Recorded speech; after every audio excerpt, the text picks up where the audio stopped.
Hello à tous et à toutes, je vous souhaite la bienvenue dans ce nouvel épisode de mon podcast Off the Mat.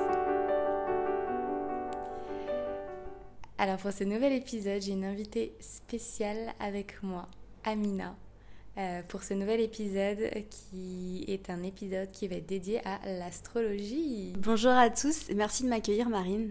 On échange les rôles cette fois-ci. La dernière fois, j'avais enregistré un podcast donc en tant qu'invitée sur son podcast à elle. Je vous remettrai le lien dans la petite barre d'infos. Et aujourd'hui, c'est Amina qui se prête au jeu des questions. Alors, pour ma part, je ne connais rien à l'astrologie. Donc, je pense que ma communauté ne connaît pas trop l'astrologie au final. Mais je trouvais le sujet hyper intéressant en ce moment. Je m'intéresse à pas mal de comptes sur Instagram, je lis pas mal de trucs sur l'astrologie, mais j'avoue qu'il y a encore beaucoup de choses qui sont hyper floues pour moi. Donc j'espère que tu pourras éclaircir toutes ces questions. Alors on va commencer déjà, est-ce que tu peux te présenter ? Me dire qui tu es, ce que tu fais, est-ce que tu fais que de l'astro ? Bref, dis-nous qui tu es. Bien évidemment.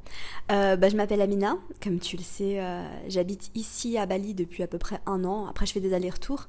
Qu'est-ce que je fais ? À la base, je fais pas du tout d'astrologie, moi. Je suis en pleine formation, donc je suis en train de suivre une formation d'1 année pour devenir astrologue certifiée. Mais je viens juste de commencer. Après, c'est vrai que ça fait à peu près 6 mois que je me passionne littéralement pour l'astrologie. Mais à la base, moi je suis entrepreneur, coach, notamment en amour de soi, et j'aide les femmes à se libérer des troubles alimentaires. Et je parle aussi d'alimentation intuitive. Je parle aussi un petit peu de spiritualité, mais voilà, globalement, entrepreneur, coach, amour de soi, alimentation intuitive, rien à voir avec l'astrologie. Et pourtant, je me suis sentie appelée cet été. Quand j'étais à Londres, j'ai vu un livre sur l'astrologie alors que je n'y connais rien. Et j'ai vu ce livre. Je ne l'ai pas pris et j'y ai pensé toute la nuit. Je suis retournée le lendemain, j'ai acheté ce livre sur l'astrologie et ma vie a changé. Voilà. Du coup, je me permets de te demander quel est ce livre parce que ça m'intéresse là du coup. Alors ce livre, en plus il est juste là. C'est The Stars Within You. Et j'arrive pas à expliquer, mais c'est vraiment mon intuition. Je me suis sentie appelée. C'est un roman ou c'est un truc genre un peu explicatif sur l'astrologie ? C'est un livre explicatif sur l'astrologie qui explique les bases en fait. Trop bien. Je le feuilletterai après ce podcast et je vous le mettrai en barre d'infos aussi si ça peut vous intéresser. D'ailleurs, petite parenthèse, avec Amina, on s'est rencontrés à Bali parce qu'elle disait qu'elle vivait à Bali. Et en fait, Amina m'a couru après sur la plage et on ne regrette pas qu'elle m'ait couru après sur la plage. C'est comme ça qu'on s'est rencontrés en fait et depuis, on est devenus love to love. Ok, écoute, c'est hyper intéressant, tu vois, même ça, moi, je ne le savais pas. Alors, la première question que j'avais envie de te poser, c'était si tu devais expliquer l'astrologie en quelques mots ou genre en une phrase, genre le truc hyper simple, qu'est-ce que ce serait ? C'est un peu compliqué à expliquer en une phrase, mais je vais essayer. Pour moi, l'astrologie, c'est se voir soi-même, voir le monde, voir les événements à travers les étoiles. Voilà. Ok, donc en gros, l'astrologie, c'est basé sur les étoiles, c'est ça ? Voilà, c'est basé sur les planètes en fait. C'est basé sur notre système solaire. Et Pluton, qui, d'après l'astronomie, ne fait pas partie de notre système solaire, mais en astrologie, le Soleil, la Lune sont considérés comme des planètes, et Pluton fait partie de notre système solaire. Même si en astronomie, c'est un peu plus compliqué que ça. Ok, alors du coup, je me permets de te poser une question qui peut-être va être un peu stupide, mais du coup, quelle est la différence entre de l'astronomie et de l'astrologie ? Alors, très bonne question. L'astronomie, c'est vraiment basé sur la science, d'accord ? C'est basé sur la physique. L'astrologie, c'est plus ésotérique, plus spirituel en fait. Les deux disciplines sont liées, d'accord ? Il n'y aurait pas d'astrologie sans astronomie. Mais il peut y avoir de l'astronomie sans astrologie. Voilà. L'astronomie ne va pas chercher à t'expliquer pourquoi tu es comme ci et qu'est-ce qui va se passer dans ta vie et pourquoi tu réagis de cette manière-là. L'astrologie va t'expliquer tout ça. Ok, donc en gros, synthétisons, l'astronomie c'est une discipline un peu plus scientifique, enfin complètement scientifique et physique, alors que l'astrologie pour le coup c'est plus l'interprétation spirituelle et du coup quelque chose d'un peu plus subjectif en soi et plus basé sur les énergies. Voilà. C'est ça. Ok. Basé sur la physique quantique en fait. D'accord. Du coup, la question que je me pose là quand on parle d'énergie, etc., parce que j'avais vu aussi en plus que tu t'intéressais pas mal à tout ce qui était pierres, cristaux, etc. Je sais qu'on a fait pas mal de petites boutiques de pierres. Est-ce qu'il y a un lien direct entre l'astrologie ou même indirect entre l'astrologie et les pierres, les cristaux? Parce que je sais que j'ai des amis qui sont très dans l'astrologie, qui sont très dans la spiritualité, qui sont aussi très dans les pierres. Donc je me demande, est-ce que c'est des choses qui sont qui vont de pair, ou est-ce que c'est des choses qui sont peut-être complémentaires, mais qui font partie de disciplines différentes? Alors, si tu veux, l'usage des pierres s'appelle la lithothérapie. Moi, je suis pas du tout spécialiste en lithothérapie. Je m'intéresse un petit peu à tout ça, mais un peu plus de loin. C'est pas nécessairement lié, dans le sens où les personnes qui s'intéressent de manière générale à la spiritualité, tu vois, elles aiment la méditation, elles aiment le yoga, elles aiment les pierres, elles aiment l'astrologie. Disons que ça va ensemble, ça fait partie de la même famille, si on peut dire, mais c'est pas nécessairement lié. Tu pourrais très bien être fan d'huiles essentielles et d'astrologie, puis n'en connaître rien du tout sur les cristaux. En revanche, quelque chose à noter, en fait, c'est que les cristaux, pour les personnes qui s'intéressent à la lithothérapie, excuse-moi, se rechargent en fait à la lune. Donc la lune, l'énergie de la lune aide les cristaux à se recharger. Oui, c'est magique. Non, c'est pas magique. C'est énergétique. Voilà, c'est purement énergétique. Mais voilà, le seul lien qu'on pourrait mettre entre l'astrologie et la lithothérapie, selon moi, après je suis vraiment loin d'être une experte, et comme je l'ai dit au début du podcast, je commence seulement à me former en astrologie, donc peut-être qu'il y a des choses que je ne sais pas, mais en tout cas, là, la réponse que j'ai envie de te dire, c'est ça. D'accord, bah alors du coup, tu parlais de la lune là, et de l'influence de la lune sur chacun. Tu sais, en yoga, on explique qu'on a bien deux énergies, yin et yang, lune, soleil, féminité, masculinité. Et la lune, c'est vraiment un symbole hyper fort dans la philosophie yoga. Et je sais aussi, moi, en m'étant instruite et en ayant lu pas mal de choses, qu'on disait aussi que la lune, tout ce qui était nouvelle lune, pleine lune, avait un impact assez puissant sur notre mental. Et aussi un peu plus spécifique sur la femme, sur tout ce qui est féminité. Je vois pas beaucoup de choses en fait qui passent justement sur l'impact de la lune et des cycles lunaires sur les cycles féminins. Est-ce que tu peux m'en dire un peu plus là-dessus ou... Avec grand plaisir. Alors, la lune en astrologie, c'est la planète de la féminité. Donc, en fait, il y a deux planètes qui sont associées à la féminité en astrologie, Vénus et la lune. La lune, en fait, a une place très très importante dans le thème astral. Elle représente le côté féminin de tous, hein, pour tout le monde, hein, même les personnes qui sont de sexe masculin. Parenthèse, j'aime bien, je te pose des petites questions comme ça, peut-être tu les trouves un petit peu bêtes, mais c'est pas grave, je me lance. Vénus, on a la déesse aussi Vénus et la planète Vénus, qui les deux représentent pour le coup la féminité. Voilà. C'est lié, c'est la déesse et la planète, ou c'est vraiment deux choses Alors, l'astrologie date d'il y a des milliers d'années, d'accord. Les Égyptiens, bien avant la naissance du Christ, faisaient déjà ce qu'on pourrait associer à de l'astrologie. C'est de l'astrologie très ancienne. La planète Vénus tient son nom de la déesse Vénus. Ouais, ok. Tu as répondu à ma question. Voilà, tout comme Mercure tient son nom de Mercure le messager. Ok, on va revenir à Mercure. Ouais. J'ai une question sur Mercure. Ok.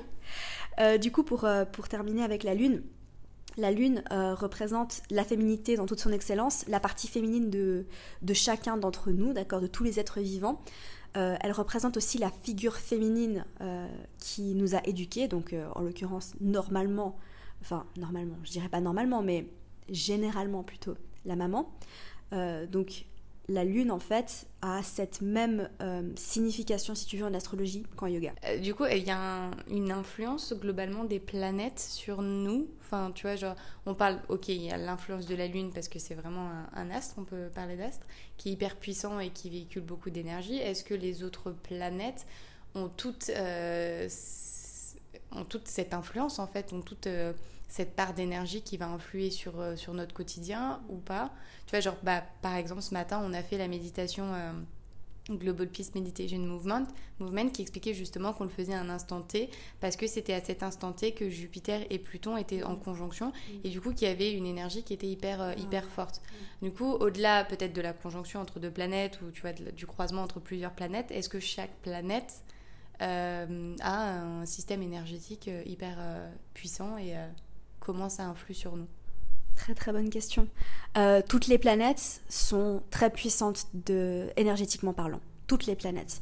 Il y en a qui vont plus nous impacter à certains moments de notre vie. Ça dépend de notre thème astral, de notre carte du ciel. Mais alors, suivant les individus, certaines planètes auront plus d'impact que d'autres. D'accord ? On est tous différents, mais de manière générale, la Lune n'a pas plus de puissance que les autres planètes. Et je dirais même qu'il y a des planètes qui sont extrêmement puissantes. Je pense notamment à Pluton, je pense notamment à Saturne, parce qu'on est en train de vivre, comme vous le savez peut-être ou peut-être pas, la conjonction entre ces deux planètes qui sont intenses en fait, et qui, quand elles sont en conjonction... Donc conjonction, qu'on définisse bien le terme, c'est un croisement entre deux planètes, elles s'alignent, c'est ça? Alors c'est pas qu'elles s'alignent, c'est qu'elles sont dans le même signe à un degré très faible en fait. C'est-à-dire que quand elles s'alignent dans les astres, elles sont pas très loin, si je peux vulgariser. Une opposition en fait, c'est quand elles sont opposées dans le système solaire. Okay. D'accord ? À savoir que quand deux planètes aussi puissantes, parce que faut peut-être que j'explique un petit peu les choses. Chaque planète a une énergie différente et chaque planète a une sorte de signification, va apporter des choses différentes. Le soleil apporte certaines choses, signifie certaines choses dans la vie en général et dans le thème astral d'une personne. La Lune apporte certaines choses dans la vie en général et dans le thème astral d'une personne. Vénus a une énergie différente, représente d'autres choses, Mars, etc. Toutes les planètes sont très différentes. Le soleil, on peut prendre comme exemple le soleil, ça ne t'embête pas juste, quelle est l'énergie du soleil pour le coup, de façon générale, si on ne prend pas un exemple spécifique?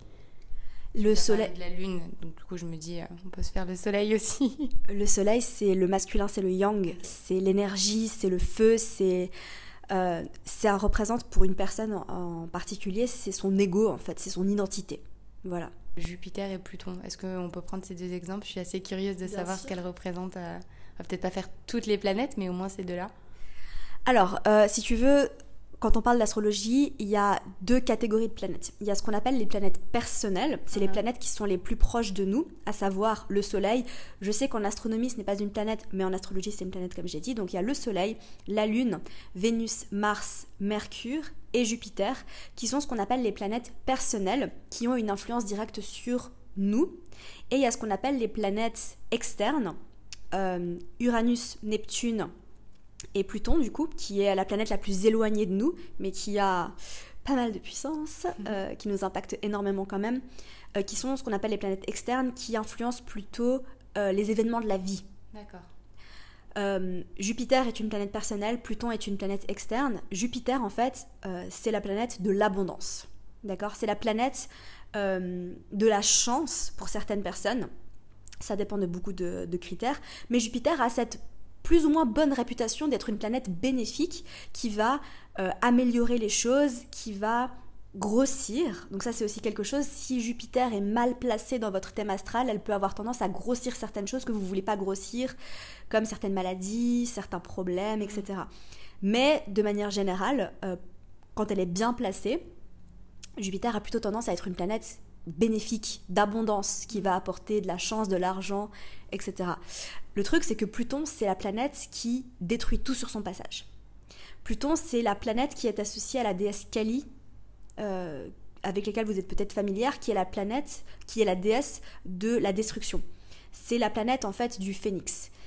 Pluton, en fait, n'est pas une planète maléfique, c'est une planète, en fait, qui nous aide à tout déconstruire pour tout reconstruire. Elle nous donne cette possibilité, en fait. Pluton, en fait, elle détruit tout sur son passage, comme un bulldozer, mais elle donne justement cette possibilité de renaître de ses cendres. Le problème, en fait, c'est que quand on a la planète de l'abondance qui grossit tout, qui est alliée à cette planète de la destruction, au temps qui court maintenant avec cette histoire de Covid-19, tu imagines ce que ça peut donner. J'en viens du coup à ce que tu disais par rapport au fait que les planètes avaient un impact d'un point de vue général et aussi plus personnel par rapport au thème astral de chaque individu. Donc thème astral égale signe du zodiaque. En fait, si tu veux, ton thème astral, c'est exact la position des planètes dans le système solaire à l'heure de ta naissance, à l'endroit où tu es né. Ça, c'est ce qu'on appelle ton thème astral. les signes du zodiaque, en fait, les signes, c'est des constellations où se trouvaient les planètes au moment de ta naissance. Je sais pas si c'est clair. Aurais-tu une seconde explication à me donner par rapport au signe du zodiaque surtout? J'ai compris ce qu'était bien le thème astral. Signe du zodiaque, c'est à l'instant T où tu es né, c'est ça que tu... Alors en fait, si tu veux, les signes, ce sont des étoiles qui ne bougent pas, contrairement aux planètes qui sont en mouvement. Okay. D'accord ? Donc en fait, si tu veux, les signes, c'est des constellations. D'ailleurs, si tu vas sur Google, tu peux taper constellation bélier et tu trouveras la constellation du bélier. Et en fait, chaque signe est une constellation différente qui est placée à un endroit dans l'univers, mais elles sont fixes, elles ne bougent pas. D'accord, ok. Et les planètes, elles sont en mouvement. Et attends, je te pose vraiment plein de questions qui me viennent comme ça. Tu sais, la grande casserole, la petite casserole, c'est des constellations. Oui. Un lien avec le signe astrologique ou pas? Je ne sais pas. C'est pas grave, t'as le droit de le dire. Pas. Mais du coup, ça m'a, tu vois, comme tu m'as parlé de constellations et d'assemblage, d'association d'étoiles, ça m'a... Eh ben, on cherchera cette... Voilà, on cherchera. Alors, du coup, tu nous as expliqué un peu ce qu'était le signe astrologique, comment il était déterminé. J'avais lu qu'on avait 2 signes. Donc, on avait un signe de lune et un signe de soleil. Ou un signe lune, un signe soleil. Est-ce que tu peux m'expliquer la différence? T'as beaucoup plus de signes que ça. Chaque planète est dans un signe. Du coup, tu n'as pas seulement un signe solaire, un signe lunaire. Il faut aussi parler de l'ascendant, parce que l'ascendant a une importance capitale, en fait. L'ascendant n'est pas d'une planète, c'est un degré. L'ascendant, en fait, si tu veux, c'est le degré sur lequel le soleil...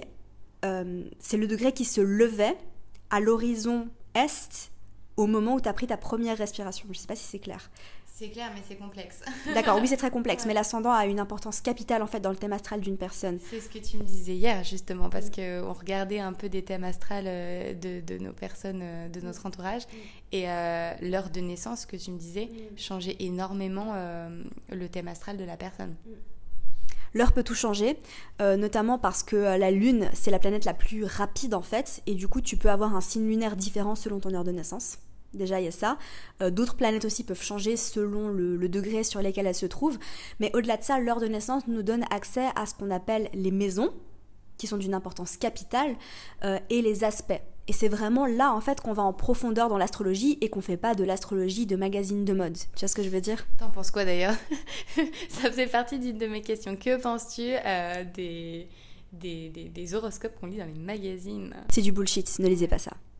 Ne lisez pas ça parce que ça prend en compte que votre signe solaire et croyez-moi, mais ça c'est vraiment des choses qui m'énervent en fait, c'est quand on fait de l'astrologie basée sur le signe solaire, vous êtes bien plus que votre signe solaire. Il n'y a pas seulement je sais pas combien de types de personnalités, enfin un lion avec un ascendant cancer, un lion avec un ascendant vierge, avec des aspects compliqués sur... Enfin, vraiment, ne vous basez pas. Ça, ouais. Largement.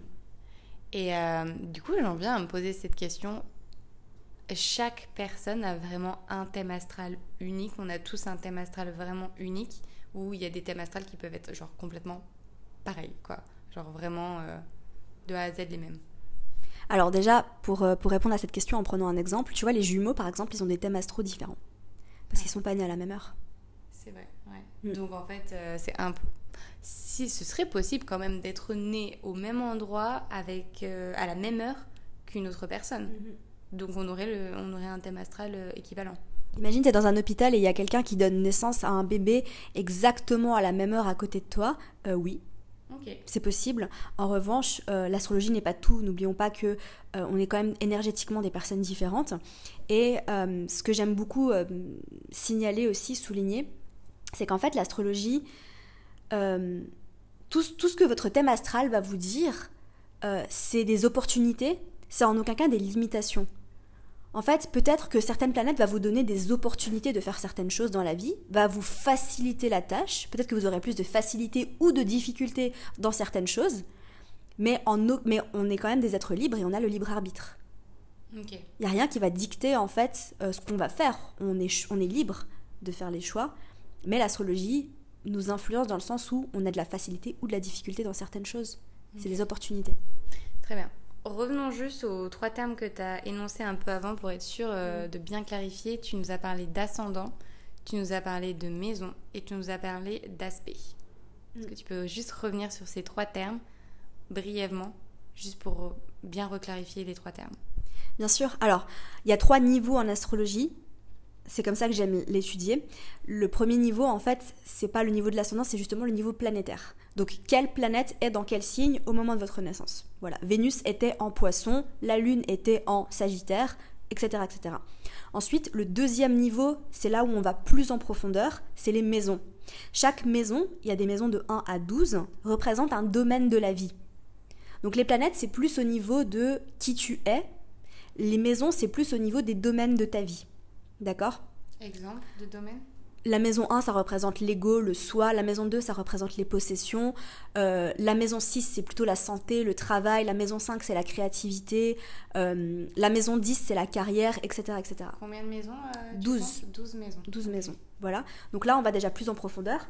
Et ensuite, on peut lier les planètes avec les maisons, à savoir Vénus dans un certain signe, dans une certaine maison, va nous indiquer certaines choses, alors que Vénus dans le même signe, dans une maison différente, va nous indiquer des choses complètement différentes. Donc là, tu remarques déjà la complexité de la chose. Carrément. Donc par exemple, Vénus en Poisson en maison 12, Vénus en Poisson en maison 3, radicalement différent. Et en plus de ça, on rajoute ce que j'ai dit tout à l'heure, les aspects. Les aspects, en fait, c'est les degrés entre les planètes. Donc c'est comment les planètes sont placées dans le système solaire au moment de ta naissance. Voilà. Et du coup, certains degrés ont une influence énorme sur toi, sur ton thème astral, et d'autres degrés sont un peu plus négligeables. Tu peux nous donner des exemples d'aspects? Bien sûr. Alors, quand on parle d'aspects en opposition, ça veut dire que 2 planètes sont opposées dans le système solaire. Elles sont en face l'une de l'autre. Okay, d'ailleurs, je te donne un exemple assez parlant. Les nouvelles lunes, en fait, c'est quand le soleil et la lune sont en conjonction. Ça veut dire qu'elles sont dans le même signe, elles sont à un degré moindre. Elles sont proches. Elles sont très proches. Alors que les pleines lunes, c'est quand la lune et le soleil sont en opposition. Donc selon toi, est-ce que, j'aime bien le dire de façon un peu poétique, est-ce que les étoiles écrivent ton chemin de vie à ta naissance? Alors c'est toi qui le fais. En revanche, effectivement, on peut regarder certaines choses à travers les étoiles au moment de ta naissance. Par rapport à tes dons, par rapport à ta place dans cet univers, par rapport à ta mission de vie, entre guillemets, je déteste ce mot, mais tu vois ce que je veux dire. C'est possible de voir dans un thème astral si une personne va avoir des capacités à être un leader. Ok. Du coup, tu n'aimes pas le terme mission de vie. Pourquoi? Tu penses qu'on n'a pas une mission de vie à accomplir? Moi, je pense qu'on a 1 milliard de millions de missions de vie, en fait. Je pense que notre mission de vie, c'est juste d'être pleinement nous-mêmes. Je dis pas que je suis d'accord ou pas d'accord avec le terme mission de vie, mais tu sais, j'avais lu un truc sur les âmes. Alors peut-être que ça sort de l'astrologie pour le coup, mais c'était hyper intéressant en fait. C'est expliquer que chaque âme en fait avait un chemin de vie, avait un âge différent. Et au moment où tu rencontrais des personnes, alors la personne avait beau être plus âgée que toi, par exemple, son âme pouvait être plus jeune que la tienne. Et du coup, dans ta mission de vie, dans ton chemin de vie, toi, personnel, tu étais amené à rencontrer cette âme pour l'aider à grandir. D'accord. Et ça, j'avais trouvé ça hyper beau et hyper intéressant. Et moi, je sais que ça m'avait beaucoup aidé et ça m'aide toujours beaucoup dans mon rapport, dans mes relations avec les autres. Dans l'astrologie, de ce fait, est-ce que tu as un truc un peu similaire, tu vois, genre dans ta relation par rapport aux autres, par rapport d'une part ta personnalité, donc ça dessine ta personnalité et ce que tu es, entre guillemets, on va dire, mettre des gros guillemets, censé accomplir dans ta vie, et aussi dans ton rapport avec les autres. Complètement. Alors, pour ta définition de la mission de vie, sur ce point-là, je suis complètement d'accord avec toi, j'ai les mêmes croyances par rapport aux âmes. Après, c'est juste que j'ai l'impression que, de manière générale, le terme mission de vie est associé à carrière. Qu'est-ce que je vais faire comme travail? C'est ça qui m'énerve un peu, c'est parce qu'en fait la mission de vie pour moi c'est pas un travail, c'est pas une carrière, c'est pas ma mission de vie c'est de sauver des vies, d'être médecin au Sri Lanka, tu vois, c'est pas ça la mission de vie. Ouais, non, c'est pas comme ça moi non plus que j'aurais défini la mission de vie. Pour moi c'est quelque chose de beaucoup plus entre guillemets spirituel, quelque chose d'un peu plus intérieur où c'est un peu genre pourquoi je suis arrivée sur Terre, j'ai des choses à faire, j'ai un impact à avoir et je dois inspirer quelque chose à... Ça peut être une personne, mais je trouve que déjà avoir un impact sur une personne, c'est déjà énorme en fait. Et moi j'adore justement cette définition et ce concept-là. Ouais, moi aussi. Dans ce sens-là, oui. Est-ce que alors je sais pas si ce serait les planètes, il me semble quand même que c'est les planètes, les thèmes ont des éléments qui leur sont associés. Tu nous as parlé de feu, on a l'eau, on a la terre, etc. Est-ce que tu peux m'en dire un petit peu plus là-dessus? Avec grand plaisir. D'ailleurs, je me fais ma propre pub, mais j'ai sorti un épisode de mon podcast sur les éléments. N'hésite pas, on va mettre en barre d'infos. Voilà, donc j'ai sorti un épisode de mon podcast où je parle uniquement des éléments. Donc les éléments, en fait, si vous voulez, c'est vraiment la base qui va vous aider à mieux comprendre votre thème astral si vous ne connaissez rien à l'astrologie. D'accord, okay. Donc vraiment, rien qu'avec les éléments, on peut déjà en savoir beaucoup. Alors pour te répondre, oui, chaque signe a un élément qui lui est associé. Donc si on reprend dans l'ordre, le bélier est un élément feu, d'accord, tout comme le lion et le sagittaire. Donc ça, c'est les 3 éléments de feu. Bélier, lion, sagittaire. Ensuite, le taureau, la vierge et le capricorne sont des éléments de terre.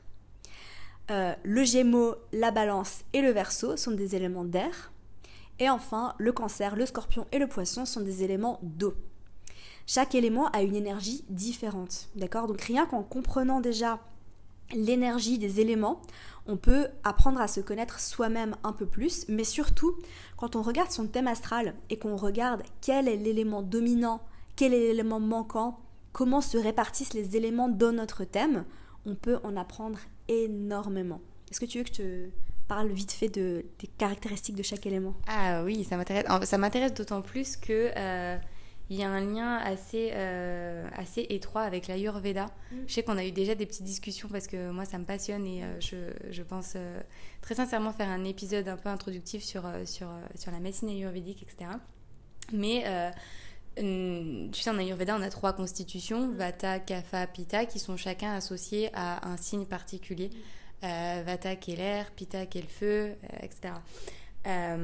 Et du coup, je trouve ça super intéressant. Donc, je veux bien que tu nous décrives un petit peu ça du côté astro. Avec plaisir. Alors, en fait, il y a quelque chose d'intéressant. Je vais prendre ton propre exemple à toi. Ouais. Parce que toi, t'es Vata. T'es 100% Vata. Hein. Je suis, 1000%. 1000% Vata. 1000% dans les airs. Elle est 1000% Vata. Ce qui est intéressant, en fait, c'est que toi, dans ton thème, ton élément manquant, c'est l'air. Et ça, quand tu me l'avais dit, c'était incroyable parce que je lui dis, enfin moi qui prône l'Ayurveda, je dis attends, comment en Ayurveda on peut me dire que je suis à 100% air et en astro on peut me dire que je n'ai pas du tout d'air. Voilà, mais ça c'est très important en fait parce que élément manquant ne veut pas, élément manquant en fait en général ça veut dire l'inverse de ce que tu penses que c'est. À savoir que toi tu n'as pas du tout d'air dans ton thème, donc ça veut dire, qu'est-ce que ça veut dire ne pas avoir d'air dans son thème? Ça veut dire qu'il n'y a aucune de tes planètes qui est dans un signe d'air. Ça veut dire que tu n'as ni Gémeaux, ni Balance, ni Verseau dans tout ton thème astral. Mais en revanche, d'avoir cet élément manquant en air, en astrologie, ça veut dire que soit on va avoir un excès d'air, soit on va pas avoir d'air du tout dans une personne. Et en gros, pour toi, c'est très parlant parce que ton élément manquant c'est l'air et on voit très bien que, vu du fait que tu es 100% Vata, il y a vraiment une sorte d'excès d'air qu'il faut apprendre à gérer. Quelques mots-clés peut-être pour l'élément de l'eau, par exemple, si je commence avec l'eau, l'élément de l'eau est associé à tout ce qui est émotion, créativité, féminité, spiritualité, tout ce qu'on ressent en fait. L'élément de l'air est associé à tout ce qui est intellectuel. Si vous vous intéressez un peu au tarot, chaque élément est aussi... on peut faire le lien un petit peu entre ça. Par rapport aux éléments, les cups, en fait, la coupe, c'est l'élément de l'eau, d'accord? Donc c'est tout ce qui est émotionnel, intériorité. Okay. L'air, c'est les épées, en fait, c'est les swords, c'est tout ce qui est lié à l'esprit, la tête, la communication, l'enseignement. La terre, c'est l'ancrage, c'est le travail, la sécurité, la stabilité. Et le feu, c'est l'énergie, c'est l'intuition aussi. L'eau, c'est beaucoup l'intuition aussi. Le feu, c'est la créativité, c'est... le fait de s'amuser, l'impulsivité, la colère, mais c'est beaucoup plus complexe que ça, donc allez écouter mon podcast. Mais c'est encore une fois hyper intéressant parce que tu utilises des termes qui me rappellent ce qu'on dit justement sur les chakras. Un autre sujet de podcast que je m'étais noté que j'avais envie de faire.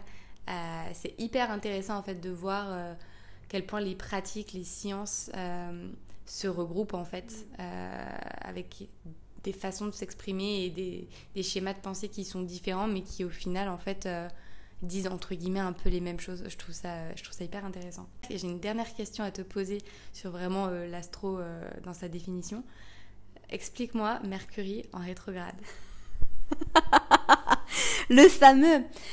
Franchement, c'était all over Instagram. Ouais. On a tous senti les impacts en nous sans forcément savoir ce qui se passait. Du coup, je veux bien que tu nous expliques qu'est-ce qui s'est passé, ou qu'est-ce qui se passe de façon régulière, quoi. Alors, ce qui est drôle, en fait, c'est que tout le monde panique quand il y a Mercure en rétrograde, mais par contre, la conjonction entre Saturne et Pluton, les gens, ils en parlent pas trop sur Instagram, et pourtant, regarde avec ce qui se passe avec le coronavirus, c'est vraiment en train de nous impacter à un niveau bien, bien, bien supérieur que Mercure en rétrograde. Donc ça, c'est juste petite parenthèse, ça me fait rire. Mercure, alors, qu'est-ce que c'est Mercure en rétrograde ? Une planète en rétrograde, ça veut pas dire qu'elle recule parce que les planètes ne reculent pas. Ça veut simplement dire que chaque planète a une vitesse de rotation différente. Mercure et la Terre sont assez proches, enfin plus ou moins proches. Et du coup, Mercure en rétrograde, ça veut simplement dire qu'à un moment donné, la Terre va avancer plus vite, donc elle va être proche de Mercure, mais elle va quand même avancer plus vite que Mercure pendant une certaine période de temps, jusqu'à ce qu'elle s'en éloigne suffisamment. Et du coup, on a l'impression que Mercure va en arrière, alors qu'elle ne va pas en arrière. C'est juste comme, tu vois, tu prends l'exemple de deux trains, il y en a un qui avance plus vite, on a l'impression que l'autre il recule, alors qu'il recule pas. Il continue d'avancer, mais voilà, à une vitesse plus faible. Du coup, on a l'impression que Mercure rétrograde, alors qu'elle ne rétrograde pas, mais ça fait qu'on ressent les effets, entre guillemets, négatifs de Mercure, à savoir que la signification de Mercure en astrologie, c'est lié à tout ce qui est déplacement, transport, communication. Mercure, c'est vraiment la planète de l'intellect. Mercure régit le Gémeaux et la Vierge, et c'est vraiment cette planète en fait qui va t'aider à réfléchir, à penser. Voilà, c'est la planète de l'esprit. Okay. Elle régit aussi tout ce qui est communication, tout ce qui est transport, parce que le transport, c'est des moyens de communication. Et du coup, quand elle rétrograde, ça donne des problèmes de communication. Okay. Voilà, des problèmes de communication, que ce soit communication verbale, communication email qui ne s'envoie pas, des problèmes de technologie, des problèmes de transport. Donc si vous avez eu des problèmes de technologie, de communication, des disputes, des quiproquos, pour moi, Mercure en rétrograde, c'est vraiment les quiproquos, c'est on se comprend pas. Problème de communication, vraiment. Donc voilà, Mercure en rétrograde. Ok, bon, super, tu auras répondu à mes questions et à plein d'autres questions d'ailleurs. C'était hyper intéressant. Maintenant, j'ai envie de rentrer dans une phase, parce qu'on est bientôt à la fin de cet épisode de podcast, où je te pose des questions un peu plus perso. Est-ce que déjà, tu peux me donner tes sites internet, /podcast, /compte Instagram que tu suis et qui te nourrissent au quotidien sur l'astrologie? Avec plaisir. Après, j'ai beaucoup de ressources en anglais. Il y a pas mal de comptes Instagram, on vous les mettra je pense en note, mais ouais. J'aime bien Astro Truc parce que ça me fait rire. Moi j'aime bien les memes astro, c'est vraiment je me délecte en fait. Donc Astro Truc, astrologie.fr sur Instagram. Il y a énormément de comptes. J'ai une amie à moi qui parle beaucoup d'astrologie qui s'appelle Tiffany Garrido. Il y a Astro Éthique, sur YouTube Astro Intuitive. J'en ai énormément en fait, je te les mettrai. Ce que je vais faire, c'est que tu m'enverras la petite liste et puis je la mettrai comme ça, ce sera à dispo plus facilement. Est-ce que tu as une routine astro quotidienne? Une routine astro pas spécialement. Ça m'arrive en fait des fois il se passe un truc dans ma vie et je vais juste checker l'alignement des planètes pour me dire est-ce que ça se voit? Et puis des fois oui, puis des fois je le vois pas encore parce que je suis un bébé chat astrologue, donc voilà. Mais non, j'ai pas spécialement de routine quotidienne, c'est juste que tous les jours j'apprends plus parce que ça me passionne. Et en quoi ces nouvelles notions, justement, compétences que tu as par rapport à l'astrologie, même si c'est encore moindre, mais quand même, est-ce que ça change quelque chose dans ta vie? Est-ce que ça a changé quelque chose dans ta vie au quotidien? Complètement. Ça a radicalement changé ma manière de me voir et ma manière de voir les autres. De façon positive, du coup. Complètement. De quelle manière? Dans le sens où l'astrologie, d'un point de vue plus psychologique, m'a aidé à mieux comprendre les personnes et à réagir différemment en fonction des personnalités. De ma manière de parler aux personnes, par exemple, tu vas pas parler à un cancer comme tu vas parler à un bélier, tu vois. Enfin, quand je dis un cancer, je veux dire une personne qui a des placements en cancer ou une personne qui a des placements en bélier, tu vois. Mais tu sais, moi tu me connais, je suis assez ouverte à beaucoup de choses et je sais que souvent on on a parlé de signes et de thème astral de personnes de notre entourage. Et souvent, tu m'as dit des choses, ne serait-ce qu'hier, tu m'as dit des choses en fait qui étaient hyper vraies et qui m'ont permis en fait de vachement mieux cerner la personne que j'avais en face de moi. Et honnêtement, tout ce que tu m'as dit a toujours été très très juste. Et ça m'a toujours beaucoup aidé, moi, tu vois, à me positionner par rapport à la personne que j'avais en face de moi et à me dire, ok, comment je dois interpréter les choses, ou est-ce que c'est à moi d'aller voir la personne ou pas parce qu'elle a tel thème, tel signe, etc. Et je trouve ça passionnant et ça regroupe encore une fois vachement ce que j'ai dit dans mon dernier épisode sur la philosophie yoga, où justement il y a tout plein de notions en fait qu'on apprend de par une science, de par une philosophie, de par une discipline qui nous permettent en fait d'ajuster notre façon d'être avec nous-mêmes, mais aussi avec les autres au quotidien. Bah effectivement, et tu vois, il y a pas mal de choses que tu peux comprendre rien qu'en connaissant la Trinité. En fait, ce qu'on appelle la Trinité, c'est l'ascendant, ton signe solaire et ton signe lunaire. Rien qu'en sachant ça sur quelqu'un, tu peux ajuster ton discours, histoire de pouvoir impacter la personne positivement. Bah, je te propose qu'on termine ce podcast. Donc, tu es ma première invitée sur ma chaîne. Mais j'avais envie de faire 10 questions auxquelles tu dois répondre du tac au tac. Tu n'as pas le droit de réfléchir. Il faut que tu me répondes du tac au tac. Okay. T'es prête ? J'ai un peu peur. Première question. Peanut butter ou chocolat ? Peanut butter. T'as un peu réfléchi, hein ? T'as douté, non ? Ouais, j'ai douté. Ouais. T'as douté et tu regrettes pas ton choix ? Non, je regrette. J'ai chocolat. Ah bah ouais, mais non. Ok. Bah alors peanut butter. Peanut butter. Ok. Deuxième question. La première chose que tu remarques chez quelqu'un que tu viens juste de rencontrer. Toute première chose. Son énergie, si elle est plutôt enthousiaste, chaleureuse, ou si elle est plutôt froide et renfermée. Prochain endroit que tu aimerais visiter. Visiter un endroit où j'ai jamais été de ma vie ? Ouais. Byron Bay.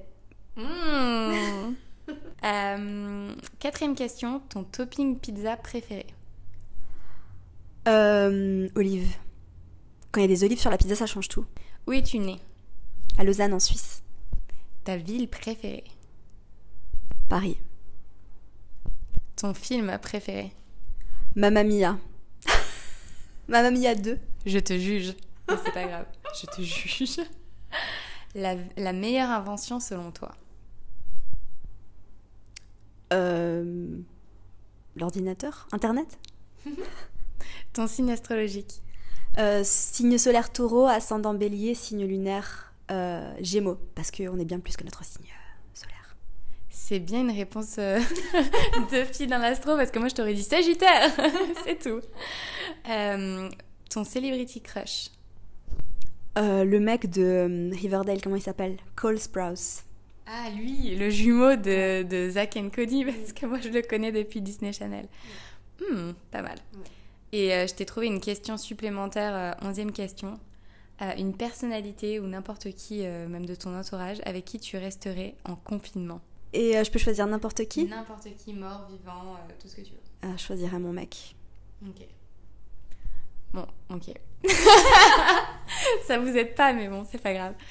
C'est une mignonne petite réponse. Je te laisse la parole pour la fin. Est-ce que tu as envie de dire un mot ? Est-ce que tu as envie de partager des prochains futurs projets que tu as ou n'importe quoi que tu as envie de partager ici ? J'ai juste l'impression qu'on n'a même pas gratté la surface de tout ça. Mais si vous aimez l'astrologie, si ça vous a intrigué, n'hésitez pas à me retrouver et peut-être à dire à Marine qu'on se refasse un autre podcast astrologie pour mieux apprendre à vous connaître cette fois, où on vous expliquera peut-être un peu plus la signification des planètes et des signes, parce qu'on n'en a pas du tout parlé. Ouais, c'est vrai. J'avais envie de garder ce premier épisode quand même assez sur les généralités de l'astrologie, mais je sais qu'il y a encore plein de choses à gratter. Donc si jamais le sujet vous a plu, si vous avez envie d'éclaircir des points, si vous avez envie d'aller plus loin, moi je serais aussi intéressée pour pourquoi pas lire des thèmes astrales. Alors soit le mien, soit on peut tirer au sort quelqu'un dans la communauté et lire son thème astral. Et ça peut être une bonne base d'exemple justement pour tout le monde, quoi, juste voir comment on lit un thème astral. Donc voilà, si tout ça vous intéresse, n'hésitez pas à me le dire en commentaire ici sur Instagram. Merci beaucoup Amina d'avoir pris ton temps pour venir sur mon podcast. C'était un plaisir d'échanger avec toi. J'ai appris beaucoup de choses. Et voilà, merci à tous de nous avoir écoutés et je vous dis à très bientôt dans un prochain épisode de mon podcast Of The Mat.